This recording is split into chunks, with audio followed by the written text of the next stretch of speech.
మరణాత. సహమానవులారా, దేవనామమున మీకు శుభము కలుగునుగాక. ఆమేన్. రక్షణ మహాసంకల్పన. మానవులైన వారికి దేవుణ్ణి గురించి, మానవులైన వారిని గురించి అంటే తమను గురించి, ఈ సృష్టిని గురించి, సృష్టిలో ఉన్న సమస్తమును గురించి అనేక రకములైనటువంటి అభిప్రాయములు కలుగుచున్నవి. ఈ అభిప్రాయములు ఒక్కొక్కరికి ఒక్కొక్క విధముగా ఉంటూ ఉన్నవి. వారి వారి యొక్క ఆలోచనను బట్టి, వారి వారి యొక్క అనుభవాలను బట్టి, వారి వారి యొక్క జ్ఞానమును బట్టి రకరకాలైనటువంటి అభిప్రాయాలు కలుగుతూ ఉన్నవి. గనుక ఈ లోకములో ఎన్నో మతములు, ఎన్నో విశ్వాసములు, ఎన్నో రకములైనటువంటి ఆయా విధములైనటువంటి మత సంబంధమైనటువంటి కార్యములు, సంబంధములు, వ్యవస్థలు మరి కనబడుచూ ఉన్నాయి, జరుగుతూ ఉన్నాయి.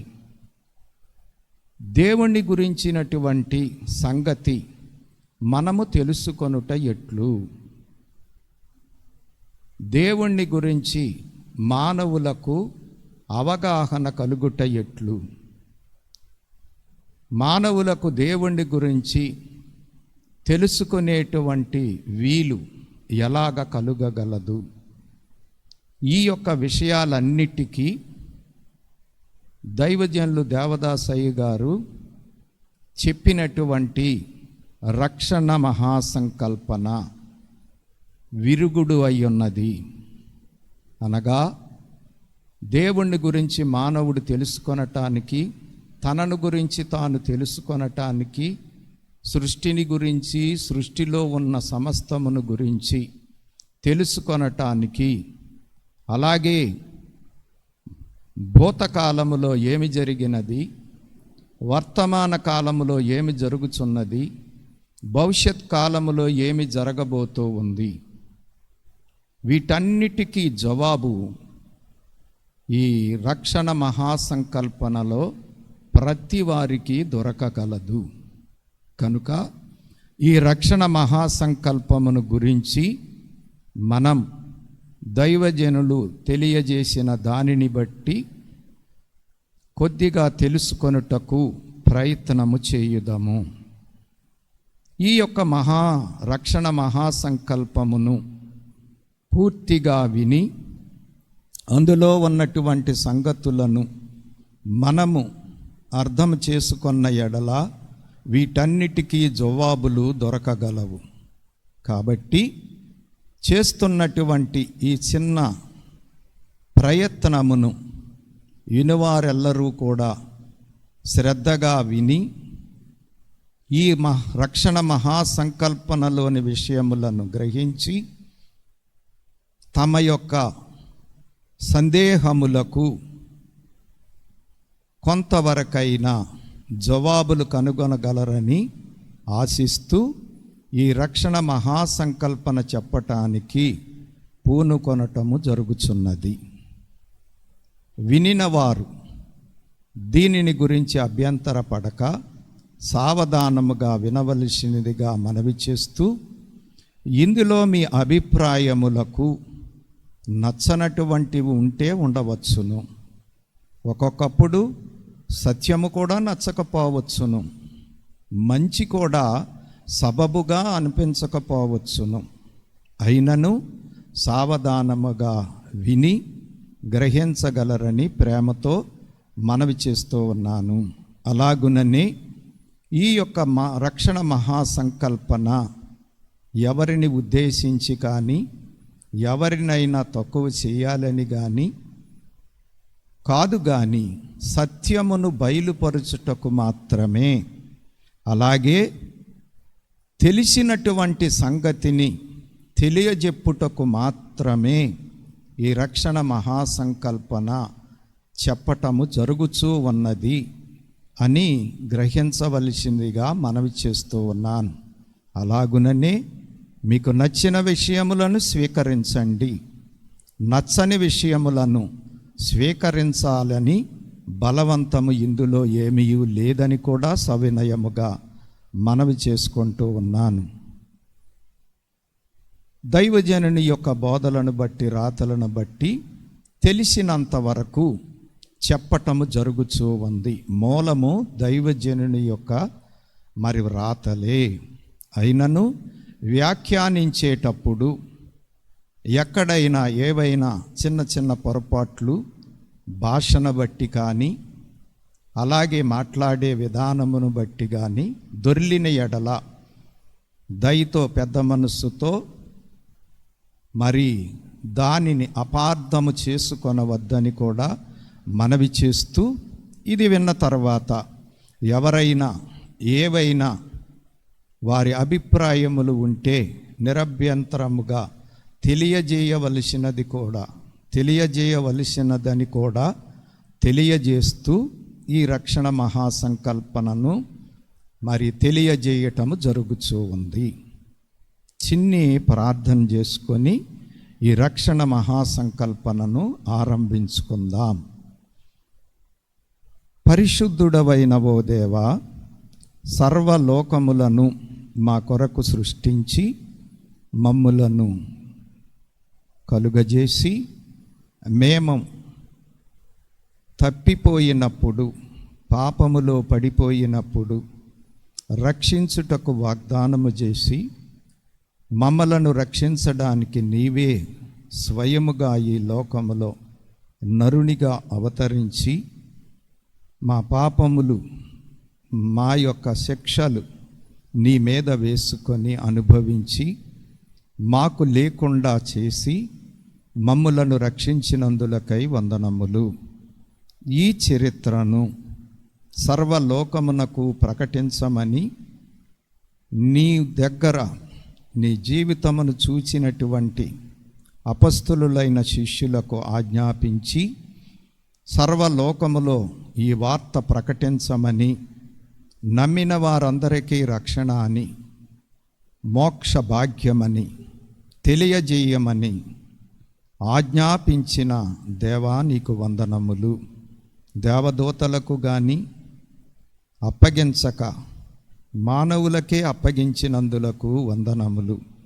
అట్టి రక్షణ మహాసంకల్పన మేము ధ్యానిస్తూ ఉండగా మీరే మీ యొక్క సంకల్పమును మాకు ఉన్నట్లుగా బయలుపరిచి వినేవారందరికీ కూడా మనోనేత్రాలు వెలిగించి మీ యొక్క పరిశుద్ధ ఆత్మ సహాయము అనుగ్రహించి రక్షణ మహాసంకల్పన గ్రహించుటకు, ఆ రక్షణ మహాసంకల్పములో ఉన్న సమస్తము మన కొరకే అని తెలుసుకొనుటకు సహాయము చేయుమని, ఇందులో అపార్థములకు తావు లేకుండా ఉన్నట్లుగా గ్రహించడానికి సహాయము చేయమని, అలాగే వివరించడానికి పూనుకొనుచూ ఉన్న మీ దాసుని కూడా మీ ఆత్మతో సంధించి పొరపాటులు డొల్లకుండా సహాయము చేయుమని, మీ సంకల్పమును మాత్రమే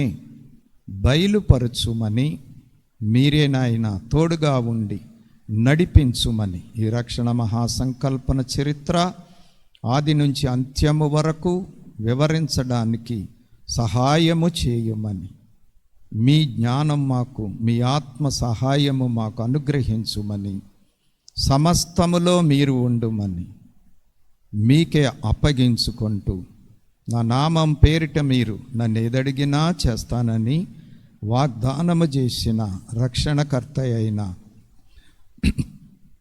యేసు నామమున వేడుకొనుచున్నాము తండ్రి, ఆమేన్. ఒక చిన్న కీర్తన. పుణ్య కథలు ఆలకించండి దేశీయులారా, పుణ్య కథలు ఆలకించండి. పుణ్య కథలు విన్న ఎడల పోవును మీ పాపరాశి. నాణ్యమైన దేవవాక్కు నరులను రక్షించువాకు.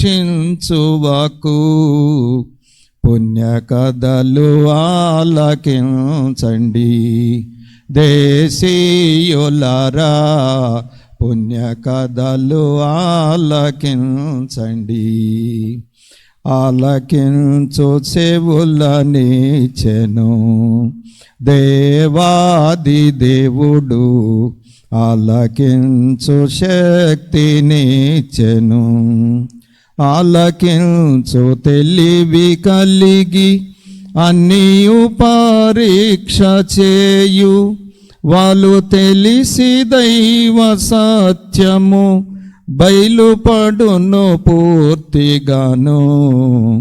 పుణ్య కథలు ఆలకించండి దేశీయులారా, పుణ్య కథలు ఆలకించండి. ఆలకించుచున్న వారిని పగవాడు చూచి ఆలకింపకొండ జేయును. మేలు మాటలాలకించి మిగతా మాటలాలకింప జాలకండినట్టి తెల్వి జన్మమందే దేవుడిచ్చే. పుణ్య కథలు ఆలకించండి దేశీయులారా, పుణ్య కథలు ఆలకించండి. సహమానవులారా, రక్షణ సంకల్పన ఒక వల వంటిది. ఇది పాతాళమంత లోతుగా దిగే వల, అన్ని కాలాల వల, అన్ని స్థలాల వల, అందరి వల. ఈ రక్షణ మహాసంకల్పనము అందరి కొరకు ఏర్పాటు చేయబడిన రక్షణ వల. ఈ రక్షణ సంకల్పన విని దేవుని కొరకు మనము పట్టబడి దేవుని రాజ్యమును సంపాదించుకొనుటయే ఈ రక్షణ మహాసంకల్పన యొక్క ముఖ్య ఉద్దేశ్యము. అందుకే ఒక ఋషి గారు చెప్పినటువంటిది, వినదగునెవ్వరు చెప్పినా వినినంతనే వేగపడక వివరింపదగున్. కనికల్ల నిజము తెలిసిన మనుజుడేపో నీతిపరుడు మహిళ సుమతి. కాబట్టి అంతా వినవలెను, వినిన దానిని మరి వివరించుకొనవలెను. తొందరపడక నిజమును తెలుసుకొని నమ్మవలెను. అదే మనకు తగి ఉన్నది. కాబట్టి మానవుల నిమిత్తము దేవుడు సంకల్పించిన కథ ఈ రక్షణ మహాసంకల్పన కథ. ఇది పుణ్య కథ. ఈ కథ వినువారు మహాధన్యులగుదురు. ఈ కథను మనము శ్రద్ధగా వింటే మనము గొప్ప ధన్యతను సంపాదించుకొనగలుగుతాము. ఒక నాస్తికునికి ఒక బోధకునికి జరిగిన సంభాషణ.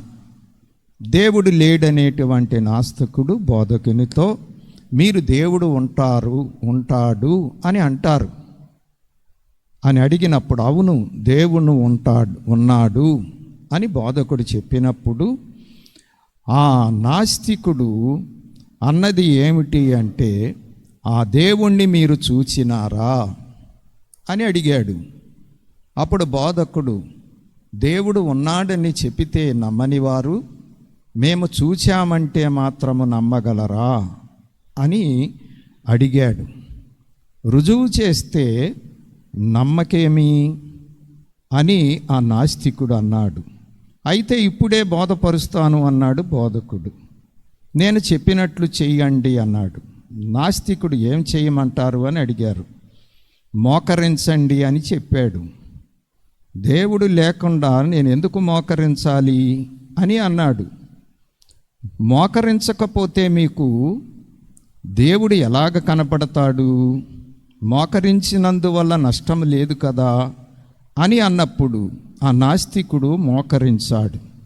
అలాగూ మోకరించిన తర్వాత కళ్ళు మూసుకోమనగా, ఇది మరీ బాగుంది, అసలు దేవుణ్ణే నమ్మకపోతే కళ్ళు ఎందుకు మూసుకోవాలి అని అన్నాడు ఆ నాస్తికుడు. అయ్యా, చెప్పినట్లు చేయండి, మీకు నష్టం లేదు కదా అంటే, సరే బాగానే ఉందని కళ్ళు మూసుకున్నాడు. ఆ తరువాత బోధకుడు, నేను చెప్పే మాటలు మీరు కూడా చెప్పండి అన్నాడు. అప్పుడు ఆ నాస్తికుడు ఏం మాటలు అని అడిగాడు. దేవా, పాపినైన నన్ను కరుణించుము అని చెప్పమనగా, భలే బాగుంది మీరు అన్నమాట, దేవుడున్నాడని నాకు తోచటం లేదు కదా, దేవా అని ఎలాగనమంటారు? అప్పుడు బోధకుడు అలాగ అనుట వలన మీకు పోయిందేమీ లేదు కదా, హాని లేదు కదా, మీరు చెప్పండి, తప్పక మీకు బయలుపడుతుంది, లేకపోతే అప్పుడే మానివేద్దిరి గాని అని చెప్పినప్పుడు సరేనని చెప్పి ఆ నాస్తికుడు, దేవా, పాపినైన నన్ను కరుణించుము అని చెప్పటం మొదలుపెట్టాడు. ఆ బోధకుడు అలాగే చెప్పమని చెప్పినప్పుడు పదే పదే ఆ నాస్తికుడు చెప్పుటను బట్టి అతనిలో, ఆ యొక్క నాస్తికునిలో దేవుడు ఉన్నాడు అనే నమ్మకము పుట్టసాగినది. తర్వాత అతనికి వణుకు వచ్చినది. ఆ తరువాత, ఎన్నాళ్ళు నేను లేడనుకున్నాను, ఉన్నట్లుగా నాకు అర్థమవుతూ ఉంది అని, పాపినైన నన్ను కనికరించుము అని పెద్ద కేక వేసెను. అలాగా కంట నీరు పెట్టుకొని నేల మీద పడినాడు. కనుక ప్రయత్నము చేయగా నిజము తెలిసినది. ప్రయత్నము చేయకుండా నిజం ఎలాగా తెలియగలదు? చాలామంది తెలుసుకొనకుండానే, ఆలోచించుకొనకుండానే, చెప్పినది వినకుండానే తీర్మానం చేసుకుంటున్నారు. ఇది చాలా ప్రమాదకరం, ఇది చాలా అపాయకరం. ఇంకా ఎన్నటికీ సత్యము తెలుసుకొనలేనటువంటి పరిస్థితి. కాబట్టి మనము ప్రయత్నము చేయాలి, తెలుసుకోవాలి. మనము నిష్పక్షపాతముగా ప్రయత్నము చేస్తే దేవుడు తప్పక మనకి బయలుపడగలడు, తాను ఉన్నాని అని రుజువు చేయగలడు. ఈ నాస్తికుని కథ మనకి ఈ సంగతిని తెలియజేస్తూ ఉంది. కాబట్టి ప్రతి ఒక్కరము కూడా ప్రయత్నము చేయాలి, సత్యాన్ని కనుగొనాలి.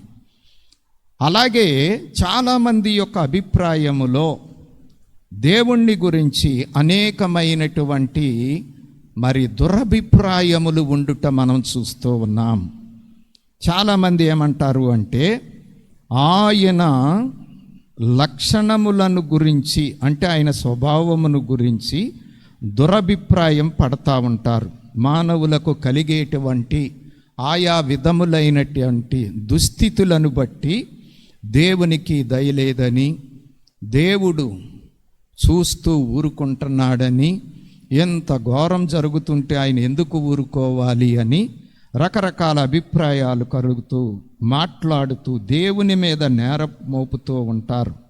ఈ లోకములో జరిగేటువంటి ప్రతి దుస్థితికి కారణము దేవుడు కాదు కానీ మనము చేసేటువంటి పొరపాట్లు, మనము చేసేటువంటి తప్పులు, ఇవే హానికరములై మనలను దుస్థితికి నడిపిస్తున్నాయి. కానీ దానికి దేవుడు కారకుడు కాదు. రెండవ సంగతి ఏమిటి అంటే, మనుషులు ఒకరినొకరు కొట్టుకొని చంపుకొనుచున్నారు. కొట్టుకొని వారిని దేవుడు ఆపు చేయకూడదా? మనిషిని పుట్టించిన దేవుడు ఈ చెడుగు జరగకుండా ఆపలేడా అని కొందరు అభిప్రాయపడుతూ ఉన్నాడు. మరి దేవుడు న్యాయస్థుడు. తప్పు చేసిన వారిని శిక్షించుటకు అనేక అధికారులను ఏర్పాటు చేసినాడు. ఒకవేళ ఇక్కడ తప్పుకున్నా తర్వాత అయినా ఆయన తీర్పు చెప్పి శిక్షిస్తాడు. స్వతంత్రత ఇచ్చాడు కాబట్టి మనము చెడుగు చేస్తూ ఉన్నా, తప్పు చేస్తూ ఉన్నా ఆయన ఊరుకుంటూ ఉన్నాడు. తప్పు చేసినా శిక్షించకుండా ఊరుకుంటున్నాడు అంటే ప్రేమ చూపిస్తున్నాడనే కదా అర్థం. అది మార్చుకోవాలని గడువులు ఇస్తున్నాడనే కదా అర్థం. కాబట్టి ఈ విధముగా దేవుని విషయములో మనము దురభిప్రాయము పడకూడదు. మూడవ సంగతి ఏమిటి అంటే, కొందరు దేవుణ్ణి మరొక విధముగా దూషిస్తున్నారు. మనిషిని పుట్టించటం, అనేక కష్టాలు పాలు చేయటం, తుదకు చంపివేయటం, ఇదంతా ఒక తంతులాగా ఉన్నది. ఎందుకు పుట్టించాలి? ఎందుకు పాపం చేస్తుంటే ఊరుకోవాలి? ఇది కూడా దేవదోషనే. ఎందుకు ఆయన ఊరుకున్నాడు అంటే, మనకు జ్ఞానము ఇచ్చాడు. అన్నిటినీ గ్రహించగలిగేటువంటి జ్ఞానము దేవుడు అనుగ్రహించాడు. కనుక దేవుణ్ణి మనం అర్థం చేసుకోవాలే కానీ అపార్థము చేసుకొనకూడదు. ఆయన ఎప్పుడూ కూడా మరి కష్టాలు పాలు చేసేవాడు కాదు. ఇవన్నీ మన స్వయం కృపా అపరాధములే అని గ్రహించాలి. అలాగే దేవుణ్ణి ఎదిరించి దెయ్యముగా మారిన సాతాను అనేటువంటి దుష్ట దైవ విరోధి వలన కొన్ని జరుగుతూ ఉన్నాయి.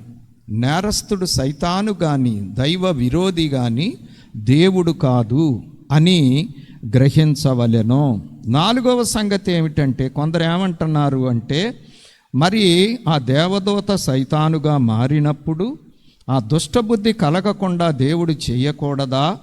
అలాగే మనుషులు ఇలాగు చేయకుండా దేవుడు ఆపకూడదా అని అడుగుతూ ఉన్నారు. స్వతంత్రం ఇచ్చిన దేవుడు ఎలాగా ఆపగలడు? అలాగూ ఆపితే స్వతంత్రాన్ని తీసివేసుకున్నట్టే కదా. పాపము మానివేయవలనని దేవుడు కోరుతున్నాడు. అందుకు తగిన జ్ఞానం ఇచ్చాడు.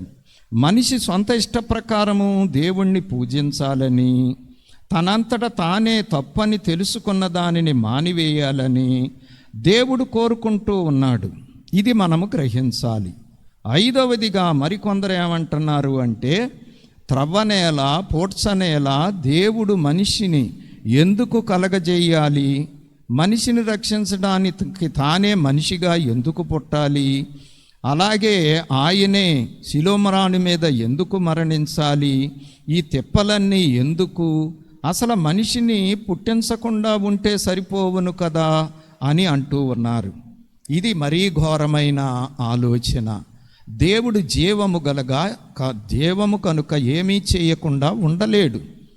తనలాంటి స్వభావము కలిగినటువంటి తన రూపములో, తన స్వరూపములో, తన పోలికలో తనకు జతన చేసుకోవాలని దేవుడు అనుకున్నాడు. ఇది తప్పంటారా? దేవుని వలె మానవుడు ఉండాలని కోరుకున్నాడు. ఇది తప్పంటారా? మానవుడు దేవునికి ఇష్టము లేకుండా జీవించి తప్పు చేస్తూ ఉన్నాడు గనుక ఇది తప్పుగా కనబడుతూ ఉంది, కానీ దేవుడు మానవుణ్ణి చేయటము తప్పు కాదు. తరువాత ఆరవదిగా మనము చూస్తే, కొందరు ఏమంటున్నారు అంటే, దేవుడే పాపం చేయించున్నాడు అంటున్నారు. ఇది ఎంత మరి చెడ్డ అభిప్రాయము. దేవుడు మనకి తండ్రి, పరమ తండ్రి. తండ్రి ఏ బిడ్డతోనైనా పాపము చేయించగలడా? చేయిస్తాడా? పోనీ దేవుడు చెడ్డవాడా? దేవుడు మంచివాడు. ఆయన చేసిన పని అంతా మంచిగానే ఉంది. వర్షము మంచిగా ఉంది, సృష్టి మంచిగా ఉంది, వృక్షాలు మంచిగా ఉన్నాయి. ఆయన చేసినవన్నీ పరిశుద్ధమైనవే, మంచివే. దేవుడు మంచివాడే. మానవుడిని కూడా మంచివాడుగానే చేశాడు. కానీ మానవుడు చెడ్డవాడుగా తయారవుట మనిషి దోషము కానీ దేవుని దోషము కాదు. ఏడవదిగా మనం చూస్తే ఇంకొక ప్రశ్న వేయుచున్నారు. ఏంటంటే, దేవుడు ఒకరిని భాగ్యవంతులుగాను ఒకరిని దరిద్రుల భేదవానిగాను చేయుచున్నాడు. ఎందుకు ఈ వ్యత్యాసాలు, పక్షపాతము అంటున్నారు? దేవునిది పక్షపాతం కాదు. కష్టపడి పని చేసేవాడు ధనికుడవుతున్నాడు, పని అంటే బద్ధకించేవాడు భేదవాడవుతున్నాడు. ఒకవేళ కష్టపడి సంపాదించిన దోబరాగా ఖర్చు చేసుకొని పేదవాడగుతున్నాడు. అనేకమైనటువంటి చెడ్డ పనులు చేయటాన్ని బట్టి ఈ వ్యత్యాసం ఏర్పడుతూ ఉంది. మంచిగా జాగ్రత్తగా ఉన్నవారు, జాగ్రత్తగా ఖర్చు పెట్టుకున్నవారు ధనికులుగా ఉంటున్నారు. పని చేయని సోమరులు, అలాగే దోబరాగా ఖర్చు పెట్టేవారు, అలాగే రకరకాల చెడలవాట్లు, రకరకాలైనటువంటి అనవసరమైనవి చేసేవారు భేదవారుగా ఏర్పడుతున్నారు. కనుక ఇది మానవ తప్పే కానీ దేవునిది కాదు. కాబట్టి దేవుణ్ణి ఎప్పుడూ కూడా మనము అపార్థము చేసుకొనకూడదు. కాబట్టి దేవుడు తనంతట తానే ఉన్నవాడు, ఆయన జీవము గలవాడు. కాబట్టి ఆయన ఏ పని చేయకుండా ఊరికే ఉండలేడు. అందుకే ఆయన మానవుణ్ణి చేయాలి అనుకున్నాడు. మానవుల నివాసము కొరకు ఈ సృష్టిని చేశాడు. ఈ సృష్టిని చేయటానికి ముందు మానవుణ్ణి చేయాలని ఆలోచించినప్పుడు జరిగినటువంటి ఆ యొక్క విశేషములను తరువాత మనము 2వ భాగములో ధ్యానము చేసుకుందాం. మరి రక్షణ మహాసంకల్పన అంటే మరి దేవుడు సంకల్పించి చేసినటువంటి కార్యములను తెలియజేయుటయే.